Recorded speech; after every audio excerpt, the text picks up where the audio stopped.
పెట్టుబడులేంది, తెలంగాణకు వచ్చిన పెట్టుబడులేంది. మళ్ళీ ఈ ఈవెంట్ అయిపోయిన తర్వాత ఇదే గచ్చిబౌలి స్టేడియాన్ని సినిమా సంగీత కచేరీలకు ఇచ్చి మొత్తం నాశనం చేసింది ఈ రాష్ట్ర ప్రభుత్వం. అంటే ఒక విజన్ లేకుండా, ఒక పద్ధతి లేకుండా హైదరాబాద్ బ్రాండ్ ఇమేజ్ని ఎట్లా పెంచాలి, హైదరాబాద్కు పెట్టుబడులు ఎట్లా తేవాలి, తెలంగాణకు పెట్టుబడులు ఎట్లా ఆకర్షించాలనే సోయి లేకుండా ఏది నచ్చితే ఏం చేయాలనిపిస్తే అది చేసుకుంటూ పోతా ఉన్నది రేవంత్ రెడ్డి ప్రభుత్వం తప్ప ఒక క్రమానుగతంగా ఒక పద్ధతి ప్రకారం గతంలో మా కేసీఆర్ గారి నాయకత్వంలో కేటీఆర్ గారు వారు ఇండస్ట్రీస్ మినిస్టర్గా, ఐటీ మినిస్టర్గా, మున్సిపల్ అడ్మినిస్ట్రేషన్ మినిస్టర్గా మా ప్రభుత్వం ఆధ్వర్యంలో ఎట్లయితే ఈవెంట్స్ కండక్ట్ చేసి తెలంగాణను ఒక డెస్టినేషన్ హబ్గా, పెట్టుబడులకు ఒక గేట్వే ఆఫ్ ఇండియాగా మేము ఎట్లా మార్చినామో ఇవాళ వీళ్ళు అట్లా చేస్తలేరు. చేయకపోగా అప్పుడు మేము హైదరాబాద్ ఖ్యాతిని పెంచినందుకు, తెలంగాణ ఖ్యాతిని పెంచినందుకు ఇవాళ ఈ ప్రభుత్వం వచ్చి మా మీద కక్ష సాధింపు చర్యలకు దిగుతూ ఉంది. This is nothing but vindictive politics, అంతే తప్ప దీంట్లో ఇంకోటి లేదు.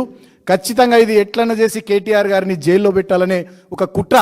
తను రేవంత్ రెడ్డి జైల్లో పోయిండు కాబట్టి కేటీఆర్ గారిని జైల్లో పెట్టాలనేటటువంటి ఒక కుట్రపూరితమైనటువంటి ఆలోచనతోని రేవంత్ రెడ్డి బీజేపీతో చేతులు కలిపి ఇద్దరు అనుకొని, ఇద్దరు కూడబలుకొని చేస్తున్నటువంటి కుట్ర తప్ప ఇది ఇంకోటి కాదు. ఇవాళ తెలంగాణ ప్రజల్ని ఆలోచించమని కోరుతా ఉన్నా.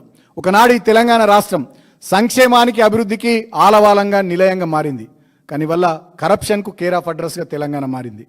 ఒకనాడు పెట్టుబడులకు స్వర్గధామంగా తెలంగాణ ఉండే ఇవాళ హత్యలకు, మానభంగాలకు, రౌడీయిజానికి, గూండాయిజానికి ఇవాళ తెలంగాణ ఒక డెస్టినేషన్గా రేవంత్ రెడ్డి పరిపాలనలో మారిపోయింది.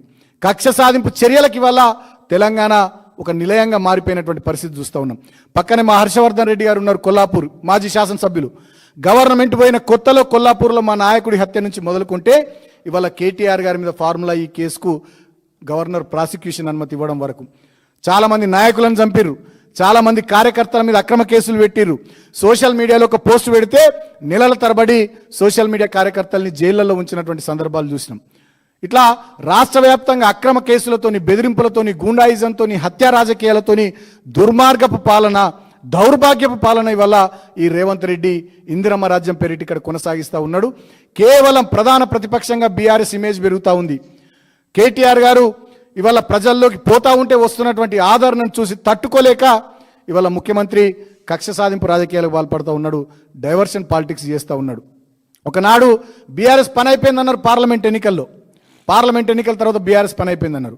మన జూబ్లీహిల్స్ ఎన్నికల ఫలితాలు చూస్తే 39% ఓట్లతో ఇవాళ మళ్ళా తెలంగాణలో మేమే ఆల్టర్నేటివ్ అనేటటువంటి స్థాయికి ఇవాళ బీఆర్ఎస్ పార్టీ ఎదిగింది. అది